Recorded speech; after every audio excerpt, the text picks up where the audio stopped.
Welcome back, everybody. You got Will and I-Man here from the Block Runner MetaZone, Roby and MScribe, and today we're going to be talking about some Ordinals. And Bitcoin stuff. Yeah, some Shocker. other Bitcoin stuff, yeah. Shocker, dude. Another Bitcoin-centric observation, basically. Yeah, so it isn't just Ordinals today. We're going to be talking about Atomicals, OpNet.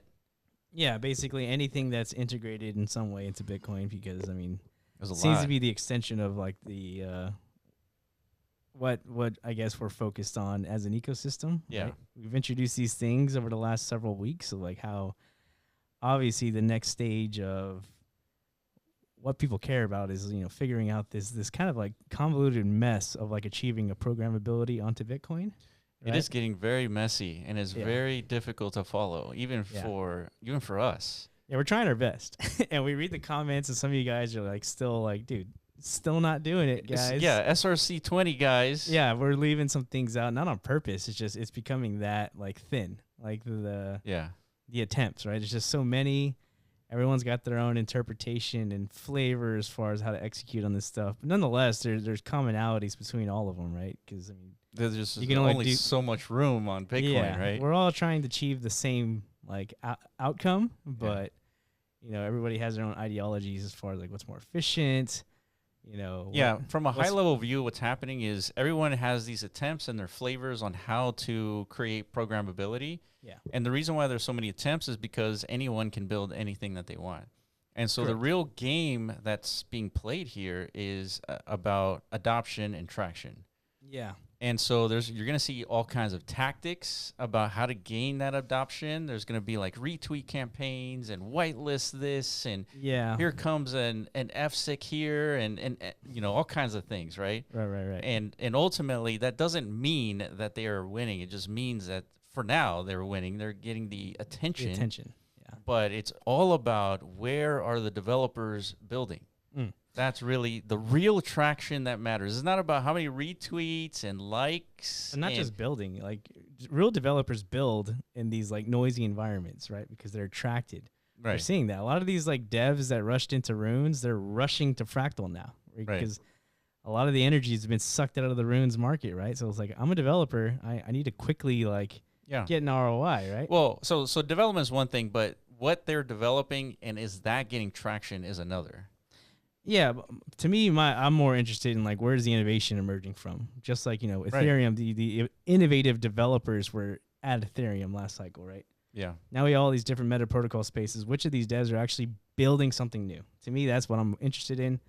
Typically, what we're looking out for when we do these like update videos, right? So let's start with Ordinals, though. That was like the original innovation that started this whole thing all the way about. Probably like 2 years ago. December 2022. Well, yeah. So roughly 2 years ago, it all started there, right? So so now apparently Ordinals are dead again, right? Again, yeah. This was a popular phrase last summer from June 2023 to October 2023. Trading volume plummeted. But what happened next? The volume skyrocketed in Q4. The same pattern is unfolding now. Yep. And we had a small explosion. Ordinals are dead, and then it's like we're back. Pretty much. And so then Ordinals are dead again, and then, you know, we'll see what happens. Well, yeah, I guess like the assumption is we'll be back again, right, at some point. So, you know, your task now, just as your task was back in summer of last year, is to, during these lullish periods, you know, again, identify these developers building innovative stuff. Just like back then, if you were doing that, you know, you discovered things that were new. Right, and therefore you got in early, and that presented a pretty handsome opportunity to you. But yeah, I'll admit things were way more simpler back then than they are today. It felt complicated at the time, but looking back, it's way more simple than it is today. Definitely, yeah. Nowadays, there's just too much at this point. Like you're for sure gonna miss something, right? At this point, 100%. But I don't know. At the same time, if you're just following that like that attention bubble, that's just like the hot potato thing. That's like, you know, for this 2 month period, this is hot. Yeah. For the next 2 month period, that's hot. That for sure is going to be like a recipe for like not discovering, you know, that 100%. The thing that's actually going to unlock the 100x, 1000x, 10,000x opportunity, right? Yeah. Usually it's those things that people are overlooking for whatever reasons. Yeah. Right. Yeah. So we got a couple of those at the end of this show that's like not getting the hype, not getting the attention, right? Right. And have some opportunity. All right. So there's another tweet that we talked about in the past, and we're going to bring it up again from Crime here. It says the NFTs are dead because people stopped innovating. Yeah. So shit got boring, minting from same generative template, blah, blah, blah. NFTs will come back, but they won't be the same as you recognize them. Yeah. So we talked about this in our last like bitmap video, because like in the context of the metaverse, the things that are going to be deployed on a bitmap, they're unrecognizable in a sense, because they're unlike different deployments we've seen in metaverses past, right? You know, especially if you're factoring in UNATs into the equation and like, you know, non-arbitrary additions to the output of this metaverse, right? So that is something we've never seen before. But in a broader context, as DMT as a whole, which encompasses ordinals and rare sats and all this stuff, like these are new canvases for creation that are unlike the typical NFTs we're used to, right? Yeah, and we're dealing with a psychological effect here, because when you see the runes and all that hype mania that happened with runes, it's like, oh, now it's happening on Fractal. It's like whatever happened on runes is probably going to happen on Fractal, right, guys? And so now the attention goes there. But ultimately, if you're just following, if you're going where the attention is, you're just likely going to get wrecked every single time. Well, yeah, if you're using like runes as like a thesis, like that's not an attractive like no, absolutely not thing to chase after. The pre-runes stage was actually, there was some activity there that you could have garnered some entertainment from, right? Right. So that's where we're at with Fractal. So there's a lot of opportunity kind of like presenting itself, and now the market is faced with new conundrums, right? Like, shit, how do I know which of these are genuine? But again, just go back to runes. Most of them are not. Right. Whether it's out of nefarious act or just pure execution risk, right? Some of these guys, remember somebody was deploying like a a prediction market on runes, and it's like everybody was hyped about it. It's like Byzantine something. Yeah. And like they just couldn't execute. I think they just put out a tweet like, well, it looks like we can't do what we thought we could do. Shocker, right? Runes actually doesn't enable you to do these things. Maybe we need some programmability. Right. So you're running into that potential, danger zone.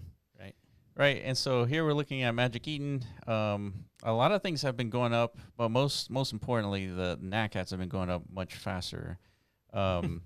So it's at number 6, and then right under Bitmap. So there's a lot of attention happening in these I think it's no accident. The DMT space is like it's resurging, right? Yeah, absolutely. Yeah, Natcats is like front and center in front of everybody's eyes once again, completely organic. Yeah. Right now, people are like reevaluating. Damn, you know what? Yeah, NFTs are boring. we probably need a new way to like manifest these digital assets. Yeah. As far as like analyzing all the things happening on Bitcoin, like the DMT space is genuinely the only new way to do it. It really is. Objectively. Yeah. Prove me wrong. What's that guy? The guy who puts up the science. Oh yeah, the science at the university. Yeah. Prove me wrong, dude. I'm down for that debate. Show me. No, rare sats also falls into that category. So there's an interesting rare sat occurrence. Yeah. So here, this is just an expansion on why Natcats are cool. Yeah, exactly. So it says digital matter theory is really cool. Each Natcat has unique traits. Let me present my Natcat, and so it just breaks down like the actual trait with its pattern on Bitcoin. Yeah. So if you're wondering, what makes DMT new? Well, it's like the actual aggregation of this creation is not arbitrary. Yeah, right. It was non-arbitrarily put together based on on-chain data and information that's pertinent to every single block. So when you claim a block on Bitcoin, you have the generative potential to produce something of new value. That's you can basically interpret that block data into whatever you like, a Natcat, a metaverse. Yeah. So there's some back-end complexities to all that with the DMT and the NAT framework, and there's like some indexer logic behind all this. So I mean, we still haven't put out the intro to DMT series, but we probably really need to. Yeah, there's a video coming out pretty soon that explains this very succinctly. That might help. Yeah. All right, so moving on. Someone bought 300,000 rare block 9 sats. Damn. With 3.5 Bitcoin. Yeah. Almost 200 grand, a little bit above. So that might be new to you too. Like, why would anybody, if you're like just now peering into the Bitcoin space, like what are these rare sats, and why are people spending so much on them, right? Yeah. So in ordinal theory, there's a position to every Satoshi, right? So there's a beginning in the block and there's the end of the block, and you have Satoshis kind of scattered throughout, right, in order, right? And some people think the first Satoshi of a block is valuable. Some people think the last Satoshi. And then there's some Satoshis used to buy pizza, right? Yeah, it happened. Yeah. So now what you could do with these Satoshis is that you can put data on top of it. Right. And so if you put a rare sat and then you put data on top of it, you would assume that data would be sort of valuable, right? Correct. And so that's why people are buying so many rare sats.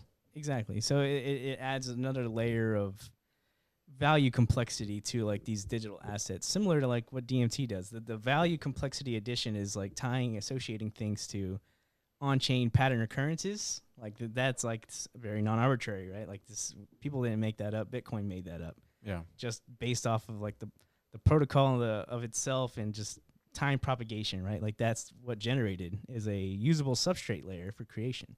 Same with rare sats, and people are leveraging that in their creation process, right? So these are the new things that are happening on Bitcoin that you can't get out of like a typical NFT. Yeah, right? That's right. So people are asking, it's just either they just don't know or they probably just don't know, dude. They might not. Yeah. Well, no, I think some of these people know. They choose to fade.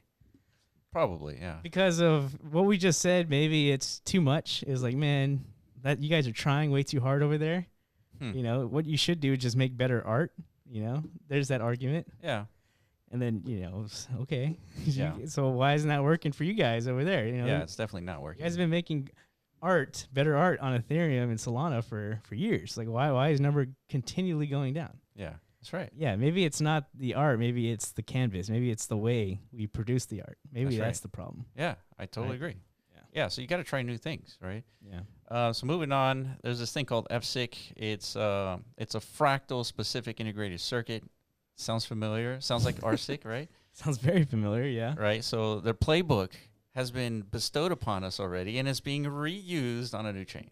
Yeah, I mean, we expected this, right? We said Fractal's getting a lot of hype similar to runes, right? So it makes a lot of sense. People are going to come in and capitalize the same way these like early runes participants did, right? Yeah. So, I didn't think it was going to be this egregiously like obvious, identical. Yeah. Let's just change a single letter. It's literally the same group, just redoing it all over again. So? It could be. Yeah, why not? It's the same code, dude. Copy paste, boom, make $1 million.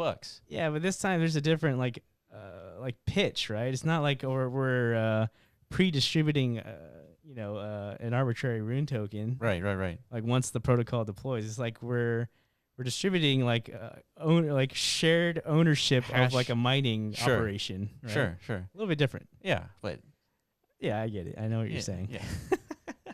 All right. So there's 3,800 supply. They're selling this for 0.0048. How much is that? That's like $30 each. 60. Yeah, $30. That's right. Okay. Yeah, in total it's roughly $1 million. So no, that's like 6,600. It's not $300, That's is it? $300, dude. Holy giblies, dude! $300 for an EPSIC. So that's your partial share in a revenue-generating enterprise. Yeah. I'm sure the SEC is not gonna like. No, this is totally fine, dude. This is totally like within bounds, right? Right. This isn't. You're not buying orange trees in Howie's farm at all. Yeah. Right? No. Whatever that. This is definitely not oranges, dude. Okay. This is something else. All right. So so they have a Q&A here. It's like why use FSIC farming? Like why do all this? And then LIFO FIFO comes in with the good questions. How does this mint price translate to hash rate? Yeah. Right. Why won't the team clearly reveal themselves if this is like a legitimate thing? Right. I mean, what's the plan to manage power bills over time? Because ultimately what's happening here is Fractal is a side chain to Bitcoin, and it's using merge mining. Okay. But it's using the same hashing algorithm as Bitcoin. You could just point that ASIC to mine Fractal, right? You don't need to participate in any of this stuff, right? Meaning there's already like shared mining pool services out there, yeah, right? 100%. Where you literally just give them money, capital. Yeah. And they're giving you like a distributed allocation of Bitcoin that they generate, right? Yeah, this is a very well established like infrastructure layer to Bitcoin. So you can just simply partake in that, right? You don't need to do all this extra stuff. No, you don't. Well, but this is purpose for but you could still point it to Fractal, right? You could set up a mining pool that points to a specific blockchain called Fractal, and then you could just mine that stuff. Wasn't that what they're doing? I don't know if that's what they're doing specifically here, but they're doing it in a potentially egregious way. Yeah. So I mean, right. So that's the reason why everybody needs to kind of discuss these things, right? Because there's implications. Like, where are there too many red flags here? Yeah. Are there like securities implications here? Maybe it's like too small off the radar for that to even matter, right? $1 million ask. I don't know if the SEC is going to come swooping in tomorrow. No, the SWAT team, dude. Fucking helicopters, black helicopters, dude. I don't think that's going to happen. But still, it's like we warned everybody weeks ago. It's like, be careful, be wary of like these pre-fractal attempts, because some of them, fine, there'll be legitimate developers trying to like leverage this new environment to make some cool shit. Maybe some of them, yeah, very few, but the most of them were like, you guys want fractals?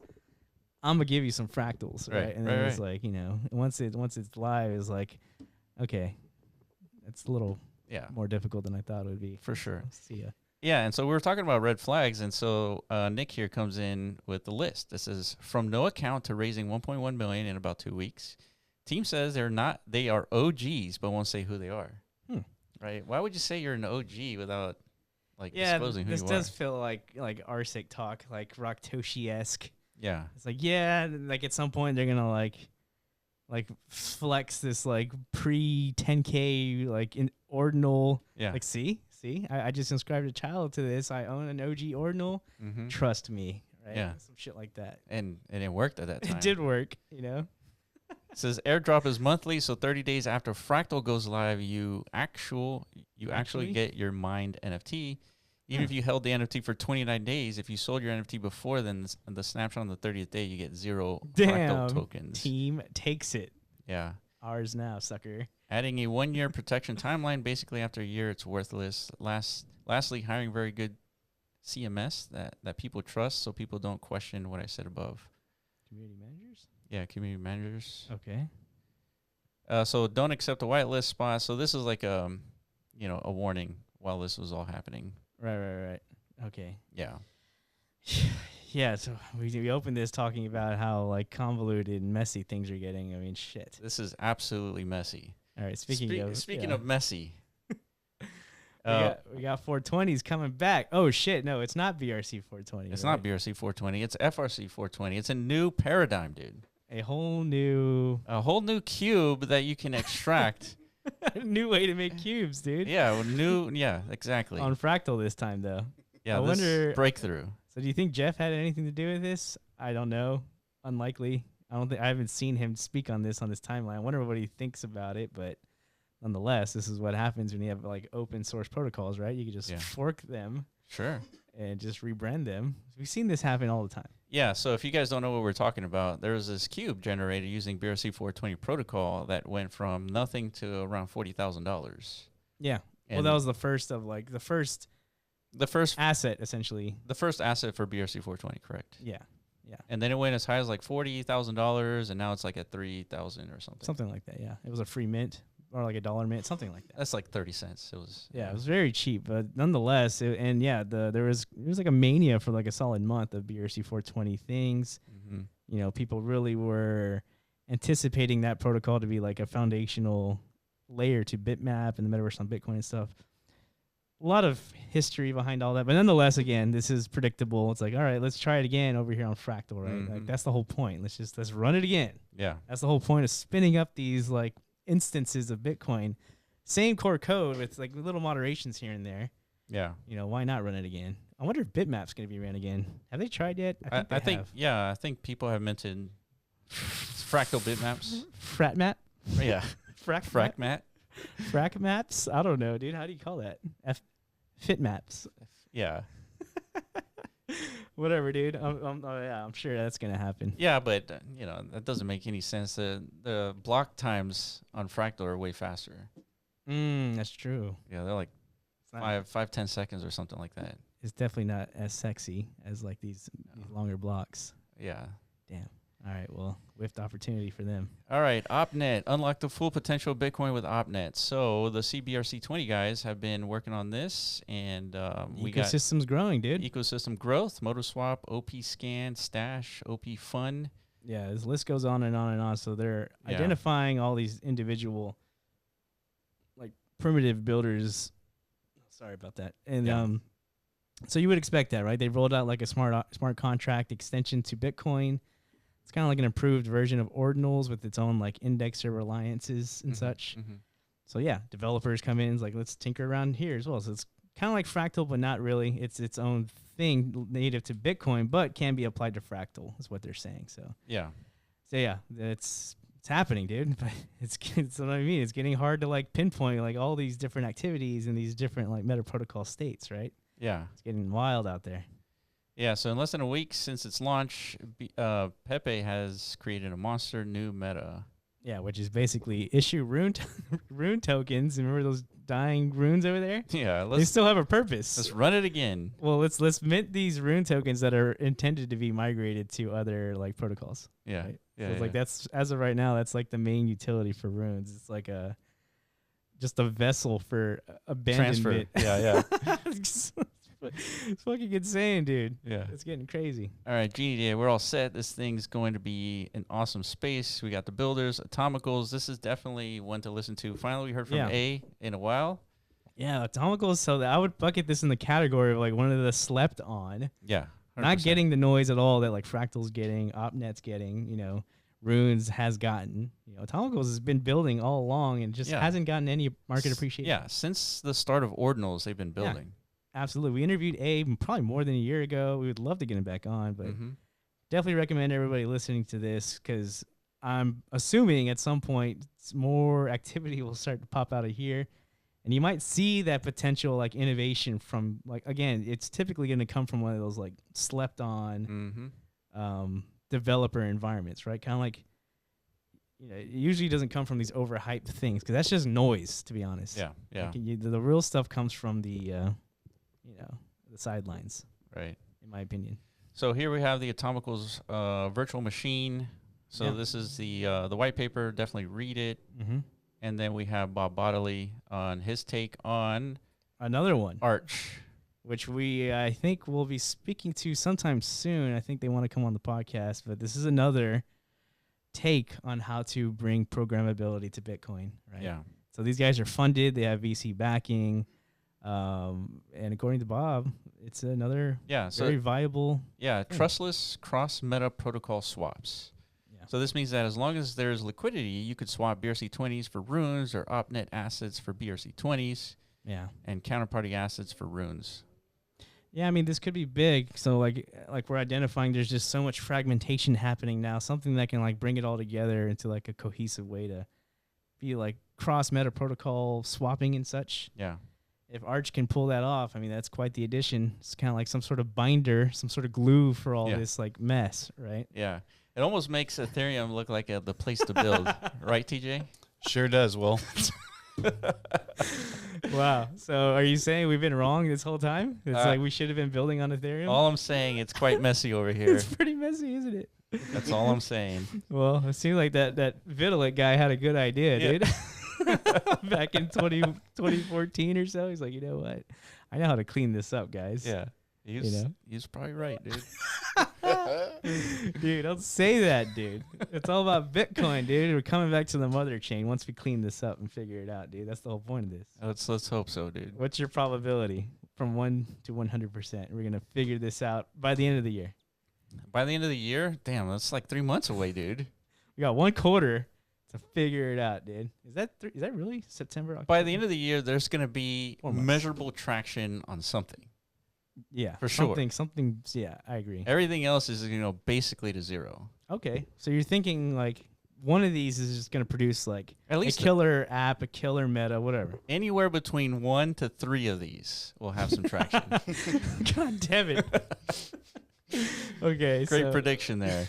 Pretty much. Yeah. So it's like 100% by the end of the year. 1 to 3 of these. Yes. Tap. Everything we talked about today. OpNet. Fucking counterparty, fucking stamps, like all that shit factored in. 1 to 3 by the end of the year. We'll have like Ordinals too. You can put that in for sure. We'll have like killer app momentum, and the rest of them will just be like shit. Pretty much, yes. I guess we lost. Yeah. Okay. All right. That makes following all this stuff that much more interesting. I think so too. Yeah. War, dude. All right, guys, that's it for us. If we miss anything, let us know in the comment section below. Make sure you follow all our Twitter channels. Appreciate you guys for watching, and we'll catch you in the next video. Peace.